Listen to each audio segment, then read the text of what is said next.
Assalamualaikum warahmatullahi wabarakatuh. Perkenalkan, nama saya Muhammad Nailul Huda. Saya sebagai moderator dari kelompok 7. Sebelumnya, izin kami mengucapkan terima kasih kepada Bapak Dr. Muhammad Taufik Ridho MSI selaku dosen mata kuliah Islam Rahmatan Lil Alamin kelas B, dan tak lupa kepada seluruh teman-teman yang berbahagia. Pada kesempatan ini kami dari kelompok 7 ingin memaparkan materi terkait dengan perkembangan Islam dan Muslim di dunia. Selengkapnya simak sampai tuntas. Baik teman-teman, perkembangan Islam dan Muslim di dunia diawali pada masa perkembangan Islam di masa awal, yaitu pada periode kelahiran Islam. Jazirah Arab merupakan tempat Islam itu dilahirkan. Kehidupan Jazirah Arab sebelum datangnya Islam dikenal dengan zaman jahiliyah atau era ketidaktahuan. Hal ini ditunjukkan oleh beberapa ciri-ciri, yaitu dari kehidupan sosial didominasi suku-suku besar yang saling berperangan dan berkonflik di mana-mana. Kemudian dari kondisi sosialnya adanya ketimpangan sosial antara derajat laki-laki dan perempuan. Perempuan dianggap rendah, serendah-rendahnya dibandingkan derajat laki-laki. Terjadilah perbudakan di mana-mana. Kemudian adanya kepercayaan menyembah berhala-berhala, menyembah banyak dewa-dewa yang berhubungan dengan alam sekitar, dan juga hilangnya nilai-nilai kemanusiaan, yaitu di mana seorang itu dilahirkan adalah perempuan maka akan dibunuh secara hidup-hidup. Melihat perkembangan yang sedemikian rupa, maka memasuki tahun 611 Masehi, Rasulullah SAW kemudian melakukan uzlah, menyendiri, di mana kegiatan ini Rasulullah SAW melakukan berhari-hari. Ada yang menyebutkan 10 malam, 10 hari, bahkan sampai dengan 1 bulan. Ketika bekal Rasulullah SAW habis, maka Rasulullah akan pulang untuk mengambil bekal. Bertepatan pada suatu waktu, tepatnya pada tanggal 17 Ramadan, Rasulullah SAW didatangi oleh malaikat Jibril ketika sedang bertafakur di Gua Hira. Di situ malaikat Jibril diutus oleh Allah untuk menyampaikan wahyu yang pertama kepada Nabi Muhammad, yaitu Quran surat Al-Alaq ayat 1-5 yang berbunyi, Bismillahirrahmanirrahim, Iqra bismi rabbikal ladzi khalaq, khalaqal insana min 'alaq, Iqra wa rabbukal akram, alladzi 'allama bil qalam, 'allamal insana ma lam ya'lam. Pasca mendapatkan wahyu yang pertama ini, kemudian Rasulullah SAW berdakwah menyebarkan risalah Islam kepada sanak saudara terdekat, famili-familinya, dengan cara sembunyi-sembunyi. Selang beberapa waktu kemudian Allah menurunkan wahyu yang kedua, yaitu surat Al-Hijr ayat 94 yang berbunyi, Bismillahirrahmanirrahim, fasda bima tu'maru wa a'rid anil musyrikin, yang artinya maka sampaikanlah wahai Nabi Muhammad SAW apa yang diperintahkan kepadamu dan berpalinglah dari orang-orang musyrik. Pasca mendapatkan wahyu ini, kemudian Rasulullah SAW yang sebelumnya dakwah secara sembunyi-sembunyi mengubah metodenya menjadi dakwah secara terang-terangan untuk menyebarkan risalah Islam. Oke, baik, bismillah. Di sini saya akan menjelaskan perkembangan Islam masa awal, yaitu pada periode Mekah dan Madinah. Nah, jadi pada periode Mekah ini merupakan fase awal kenabian Nabi Muhammad SAW yang berlangsung selama 13 tahun. Nah, dan fokus utama pada periode ini adalah memperkenalkan ajaran tauhid. Nah, sebelum diangkat menjadi Rasul, Nabi Muhammad SAW beliau merupakan salah seorang yang sangat dicintai oleh kaumnya karena kejujuran dan kehalusan budi pekertinya. tetapi setelah diangkat menjadi rasul dan mengajak kepada agama Allah, beliau dibenci gitu ya, dan dimusuhi oleh kaum Quraisy. Nah, kemudian itu pada periode Mekah. Nah, ketika periode Madinah itu dimulai dengan peristiwa hijrah Nabi Muhammad SAW ke Madinah. Nah, yang menjadi awal pembentukan masyarakat Islam yang terorganisir secara sosial, politik, dan juga keagamaan. Nah, hijrah atau perpindahan ini bukan hanya sekedar fisik ya, tetapi juga langkah strategis untuk mendirikan tatanan masyarakat baru berdasarkan nilai-nilai Islam. Nah, jadi misi hijrah Nabi Muhammad ini yaitu dalam membentuk masyarakat Islam yang terorganisir dengan melakukan beberapa terobosan-terobosan yang baru yang bagus gitu ya untuk kemajuan agama Islam ini. Periode ekspansi Islam. Yang pertama ada Khulafaur Rasyidin dari tahun 632 sampai 661 Masehi. Periode Khalifah Rasyidin adalah masa kepemimpinan 4 khalifah pertama yang dikenal karena kedekatan mereka dengan Nabi Muhammad SAW. Periode ini ditandai dengan ekspansi Islam yang signifikan. Perluas wilayah pada masa ini dilakukan mulai dari Jazirah Arab, disatukan sepenuhnya di bawah kekuasaan Islam, melalui konsolidasi suku-suku Arab. Yang kedua ada dinasti Umayyah dari tahun 661 sampai 750 Masehi. Dinasti Umayyah merupakan masa kekhalifahan pertama yang bersifat monarki. Di bawah pemerintahan Umayyah, wilayah Islam berkembang lebih jauh hingga mencapai wilayah barat, Eropa, dan Timur Asia. Perluasan wilayah pada masa ini telah mampu menguasai beberapa wilayah seperti Andalusia, Uzbekistan, dan Afrika Utara. Pada dinasti ini, mampu mengembangkan jaringan perdagangan yang luas, pembangunan infrastruktur. Yang ketiga, ada dinasti Abbasiyah dari tahun 750 sampai 1250 Masehi. Dinasti Abbasiyah dikenal sebagai masa keemasan Islam, ditandai dengan fokus pada pengembangan ilmu pengetahuan, seni, dan budaya, serta ekspansi budaya Islam ke berbagai wilayah. Baghdad menjadi pusat keilmuan dunia dengan pendirian Baitul Hikmah, yang menjadikannya sebagai tempat para sarjana dari berbagai agama. Pada masa ini terjadi ekspansi budaya. Akhir dari masa dinasti Abbasiyah adalah penyerbuan Mongol ke Baghdad pada tahun 1258 Masehi, mengakhiri kekuasaan dinasti Abbasiyah secara politik. Selanjutnya ada perkembangan Islam pada masa pertengahan. Yang pertama ada kerajaan Turki Utsmani. Kerajaan Turki Utsmani merupakan salah satu kerajaan Islam terbesar yang muncul setelah runtuhnya dinasti Umayyah dan juga Abbasiyah. Kerajaan Turki Utsmani didirikan oleh Utsman bin Ertogil pada tahun 1281 di Asia Kecil. Kerajaan ini menjadi pusat peradaban Islam yang sangat maju.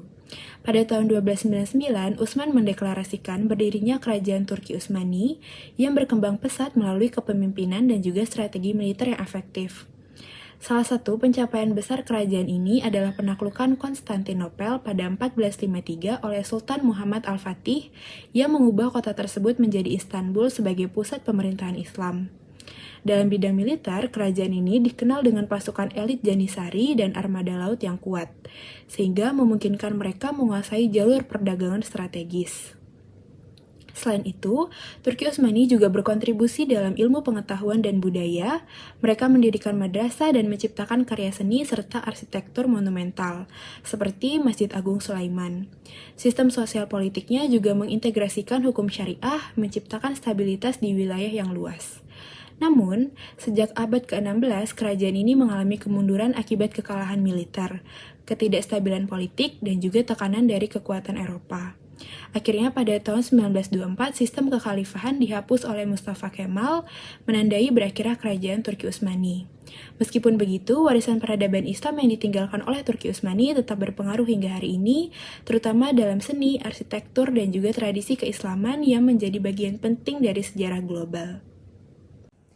Oke, selanjutnya di sini ada kerajaan Safawi yang terletak di Persia. Di sini asal-usulnya yang pertama, kerajaan ini bukan merupakan kerajaan, melainkan hanya sebuah tarekat sufi beraliran Syiah yang didirikan oleh Safi al-Din Ishaq al-Ardabili di Ardabil, Azerbaijan.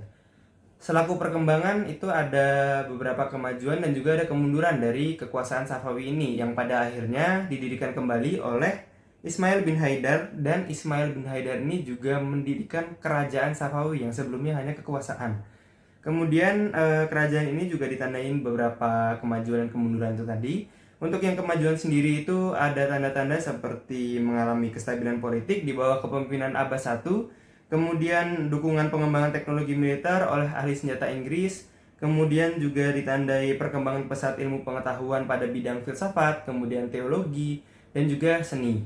Namun pada akhirnya ini mengalami kemunduran juga yang ditandai dengan konflik internal antara kelompok etnis dan suku kerajaan. Kemudian adanya merosot nilai moral dari beberapa raja ditandai seperti korupsi yang tinggi. Kemudian juga perang berkepanjangan dengan Ottoman Empire yang mengakibatkan melemahnya sumber daya, dan kerajaan ini diakhiri dengan diambilnya kekuasaan oleh Nadir selaku kepala suku Turki yang juga menjadi akhir dari kerajaan Safawi. Kerajaan Mughal di India. Kerajaan Mughal didirikan oleh Zainuddin Babur, seorang keturunan Timur Lain. Usaha yang dilakukan Zainuddin Babur pada masa kepemimpinannya adalah: pertama, menaklukkan kota Samarkand; kedua, menaklukkan ibu kota Afghanistan, yaitu Kabul; ketiga, melakukan penyerangan ke India saat di bawah pemerintahan Ibrahim Lodi. Selanjutnya, setelah sepeninggalan bubar, pemerintahan dipimpin oleh anaknya Humayun. Namun saat masa kepemimpinannya, kondisi kerajaan tersebut tidak pernah stabil. Setelah Humayun, pemerintahan dipimpin oleh Akbar. Jika dilihat dari kondisi sosio-historis, budaya Hindu, astrologi, kasta, sihir sudah mendarah daging. Akbar merupakan kepemimpinan yang diktator jika dilihat dalam sudut pandang pemerintahan militeristik. Akbar menerapkan politik sulhul atau toleransi universal, yang artinya semua rakyat memiliki kedudukan yang sama, tidak dibedakan oleh etnis dan juga agama. Stabilitas politik yang berhasil diciptakan pada masa kepemimpinan Akbar mendukung pencapaian kemajuan di bidang lain seperti ekonomi, ilmu pengetahuan, dan peradaban. Ilmu pengetahuan tidak mengalami kemajuan yang pesat jika dibandingkan dengan masa-masa sebelumnya. Yang menonjol pada masa kerajaan ini adalah seni syair dan arsitektur. Karya seni arsitektur yang menarik yang masih bisa dilihat pada saat ini adalah Istana Babur Sikri dan juga Taj Mahal. Setelah mengalami masa kejayaan, pada masa kepemimpinan Akbar dan 3 raja penggantinya yaitu Jahangir, Shah Jahan, dan juga Aurangzeb, kerajaan ini lambat laun mengalami kemunduran pada abad ke-18 Masehi, ditandai dengan kekuasaan politiknya mulai merosot, terjadi suksesi kerajaan, dan terjadinya pemberontakan kelompok separatis Hindu. Ada beberapa faktor yang menyebabkan kekuasaan kerajaan Mughal mengalami kemunduran, yaitu: pertama, terjadinya stagnasi dalam pembinaan kekuatan militer, sehingga operasi militer Inggris di wilayah-wilayah pantai tidak dapat dipantau segera oleh maritim Mughal. Kedua, kemerosotan moral dan kehidupan mewah di kalangan pejabat politik mengakibatkan pemborosan dalam penggunaan uang negara. Ketiga, pendekatan Aurangzeb yang kurang bisa diterima dalam melaksanakan ide-ide Puritan dan kecenderungan asketismenya, sehingga konflik antar agama sulit diatasi oleh pemimpin-pemimpin setelahnya. Yang terakhir, semua pewaris tahta kerajaan pada kekuasaan terakhir merupakan orang-orang yang memiliki jiwa kepemimpinan yang lemah. Perkembangan pemikiran Islam kontemporer saat ini dapat dikelompokkan dalam 5 model, yaitu: 1. Fundamentalis, yaitu pemikiran yang sepenuhnya meyakini bahwa doktrin Islam adalah satu-satunya solusi bagi kebangkitan Islam dan umat manusia.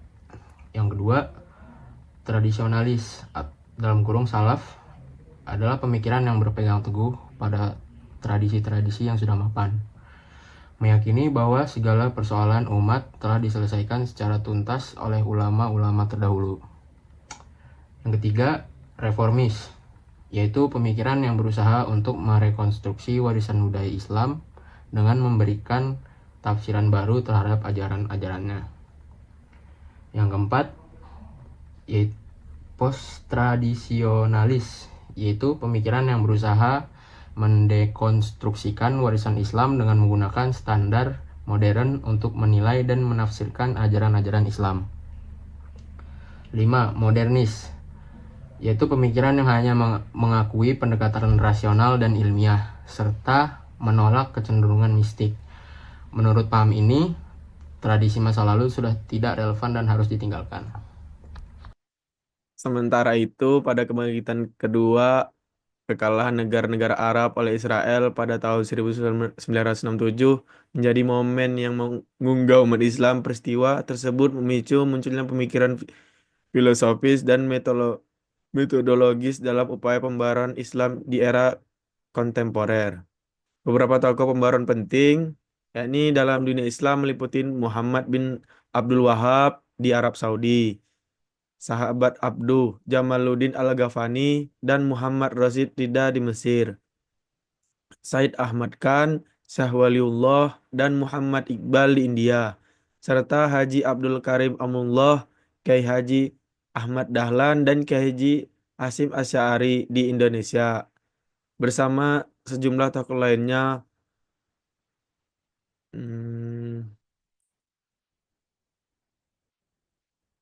Di era kontemporer tidak hanya mempengaruhi dunia global, tetapi juga membawa perubahan signifikan dalam dunia Islam. Secara umum, era ini mencerminkan semangat baru yang merupakan hasil dari dialog historis. Namun, disiplin ilmu Islam kontemporer tidak hanya terbatas pada bidang-bidang tersebut. Orientasi lebih luas yaitu berusaha menjawab tentang dan masalah global seperti isu feminisme, gender, pluralisme, sosial budaya, politik, dan berbagai persoalan lainnya. Periode modern yang dimulai sejak tahun 1800 Masehi hingga saat ini menandai era kebangkitan umat Islam yang mulai menyadari adanya peradaban baru di barat yang lebih maju. Ekspedisi Napoleon ke Mesir yang berakhir pada tahun 1801 Masehi membuka pandangan dunia Islam khususnya di Turki dan Mesir terhadap kemunduran dan kelemahan yang tengah dialami oleh umat Islam. Hal ini mendorong para raja dan tokoh-tokoh Islam untuk mencari cara untuk memperbaiki kualitas serta memperkuat posisi umat Islam. Hubungan antara Islam dan Barat pada masa ini sangat berbeda dibandingkan pada masa klasik. Di masa klasik, Islam sedang berada pada masa kejayaannya, sedangkan Barat sedang berada pada masa kegelapan. Namun di era modern, kondisinya berbalik. Islam tampak terpuruk, sedangkan Barat menunjukkan kemajuan yang pesat. Akibatnya muncullah gerakan pembaruan atau modernisasi dalam Islam. Para tokoh Islam mulai mencetuskan gagasan-gagasan untuk mengembalikan kejayaan umat Islam seperti pada masa klasik. Upaya-upaya ke arah kemajuan ini mulai dilaksanakan di berbagai kalangan umat Islam. Kebangkitan umat Islam ini terbagi menjadi dua periode, yaitu periode kebangkitan awal yaitu dari tahun 1800 hingga tahun 1967, kemudian kebangkitan kedua dari tahun 1967 hingga sekarang. Pada kebangkitan awal, muncul kesadaran akan pentingnya pembaharuan dalam berbagai aspek seperti aspek politik, militer, sosial, dan juga budaya. Demikian tadi teman-teman pemaparan materi dari kelompok 7 terkait dengan perkembangan Islam dan Muslim di dunia. Harapan kami semoga materi ini dapat menambah wawasan dan pengetahuan teman-teman semuanya. Sekian dari kami, kurang lebihnya mohon maaf. Wallahu muwaffiq ila aqwamit thoriq. Wassalamualaikum warahmatullahi wabarakatuh.